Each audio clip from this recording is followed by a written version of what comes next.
There are certain things that are forgivable at a certain price point, and there are certain things that are not. That is one of the things that is not. Completely cold solder joints on one of the two MOSFETs. The others aren't much better. These are just completely cold, like I would have to resolder those.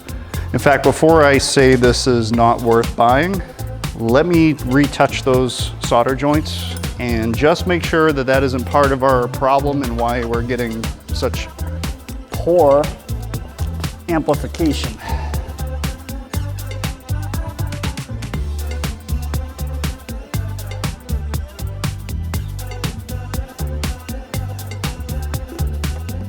Hey everybody, welcome back to Trial and Error. It's been a couple of weeks, maybe even three weeks, since I uploaded a video. I've actually been out doing some traveling and seeing some sights and shooting some video while I was doing it. And one of the things I got to do was I went out to Tennessee and did the Tail of the Dragon.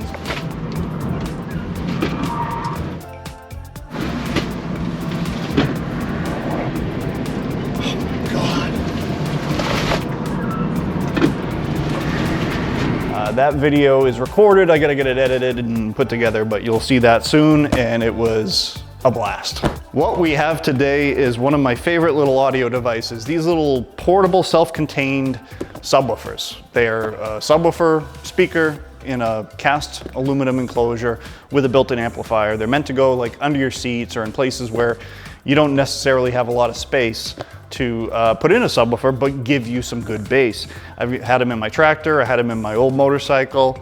What else? I feel like I had like 4 of these, but either way, I've been very happy with them. They're perfect for those niche use cases. And what I want to do with this one is a little bit different. I want to take this one completely apart because I can't think of a better way to get an amplifier and a decent subwoofer for the price that they charge for these as a complete set. And rather than going out and spending $1,500 to $2,000 for a subwoofer for the Harley, I think I can make one of these work. The plan today, test this thing out, make sure it bumps like all of its predecessors have before it. And then if that works, and I don't know if this will be in this video or I'll make it into a second video, I'm gonna take this thing apart and then we're gonna install that subwoofer into the bags on the Harley and see how that works. I could tell you how good it sounds, but I don't have to. The bass is strong.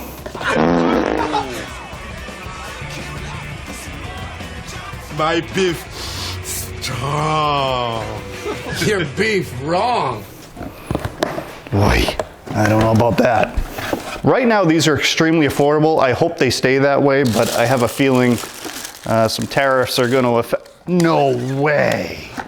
How do they do this stuff? You actually got a little wiring kit included. You spend 20 bucks for something like that alone. Product manual. While the manual is short, it is in actual English, not Chinglish, but understandable, comprehensible English. Very nice. This thing either has 0 throw or it is seriously tight. Now this is obviously a sealed chamber, so it should be pretty tight. I mean, but holy crap, that thing doesn't move.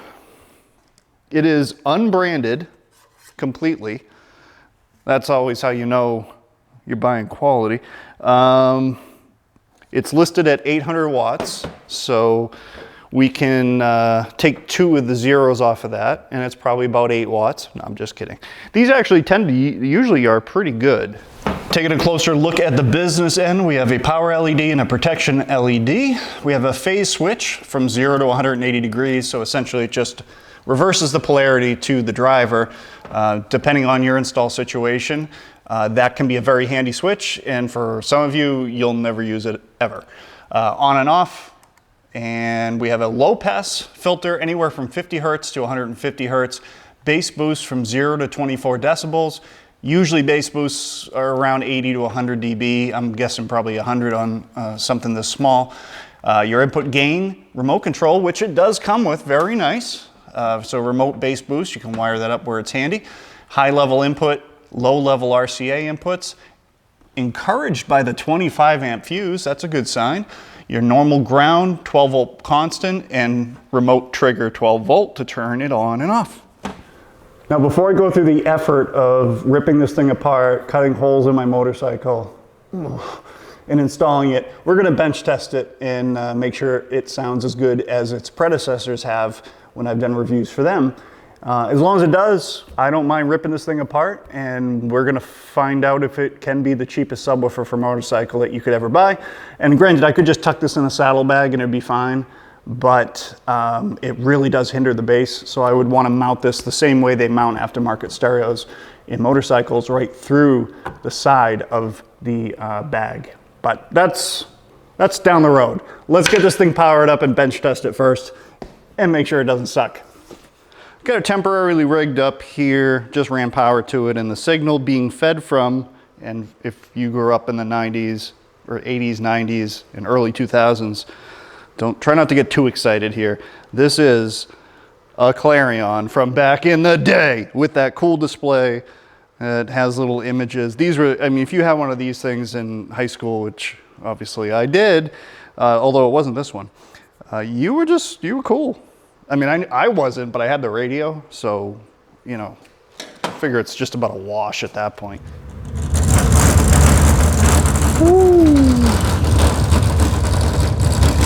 Okay, we gotta get some of the crap out of here.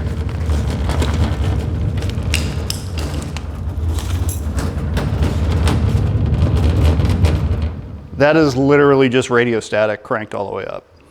Let's go put some tunes through it. What happened to cool stuff like this? I mean, yeah, now we get all these big screens and stuff, but I mean, that was just cool. I used to have all kinds of stereos, did all kinds of different stuff. It was always cool. Actually, you know what? We can use our included signal turn-on lead for an antenna.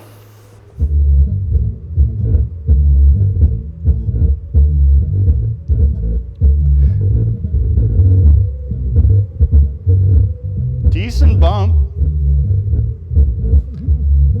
It is limited by the amp. I can hear the amp actually clipping just a little bit. The amp is definitely the weak link. The driver actually seems like it could take more, but I could just get a hint of the amp clipping. It clips well before you do any damage to the subwoofer. Pretty normal, although clipping can cause damage to subwoofers too, because you're pumping straight voltage through. It's a harsh cutoff.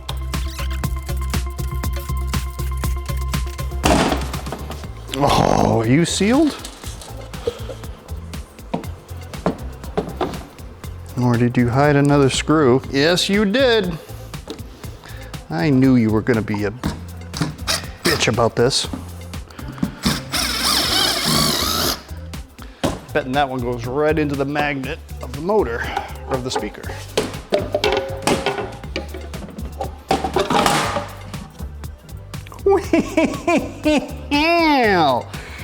Yeah, that's a 50 watt amp at best. Actually, we can see exactly what it is. Can we flip? Oh, we can flip.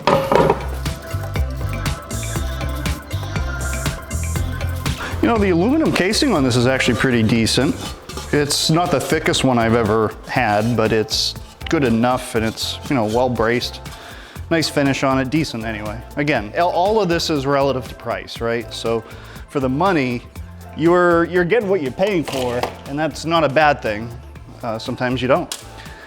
We have a very small amplification board here, and it's using the chassis as its heatsink. So if we remove this from the casing, which we will, I am going to need to find a way to dissipate some heat off of these MOSFETs, but that's a problem for future Tom. Oh.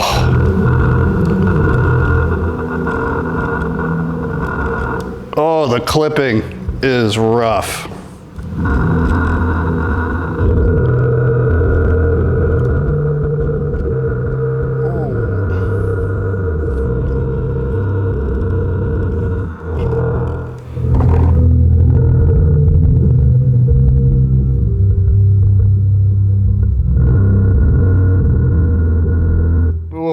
I don't know, boys.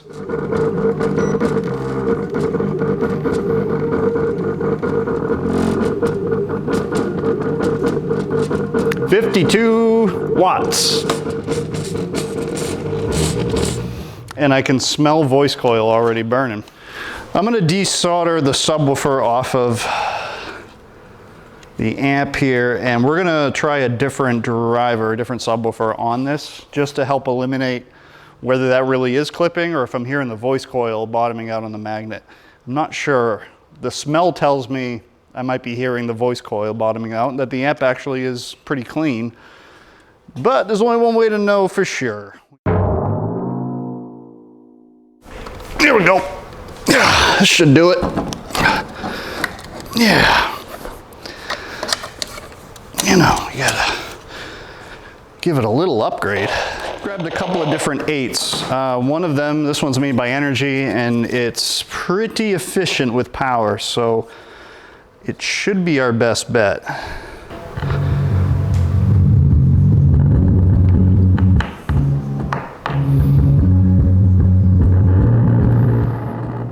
Yeah, it's clipping. Let's try this guy.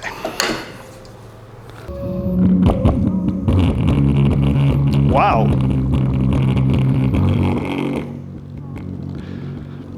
Dude, it just clips so quick.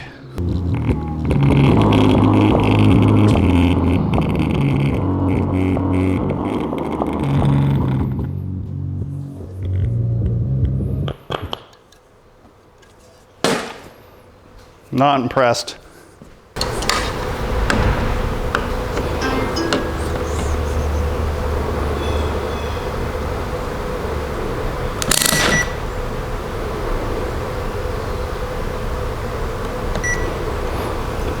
Max her out.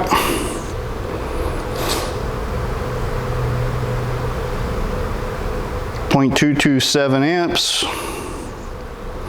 This is not a powerful amp at all.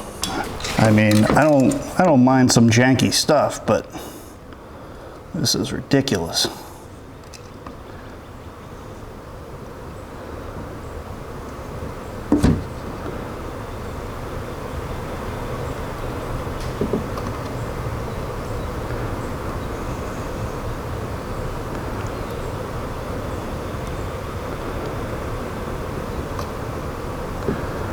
There we go. Yeah, I mean, some of these aren't even touching the pad. There's no way. Well, that one is, but it didn't look like it. Okay. How are we doing on this side? Well, we're better on that side. Nope.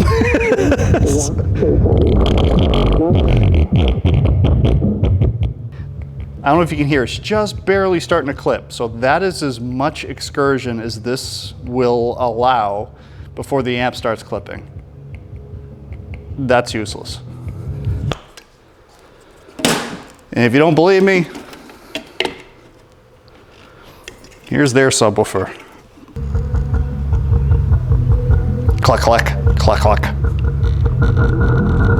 It's just a mess. I kind of have audio blue balls on this one. I was excited, I was hopeful, disappointed. So if the tariffs end up taking out some of these businesses, well, here's one we can afford to lose.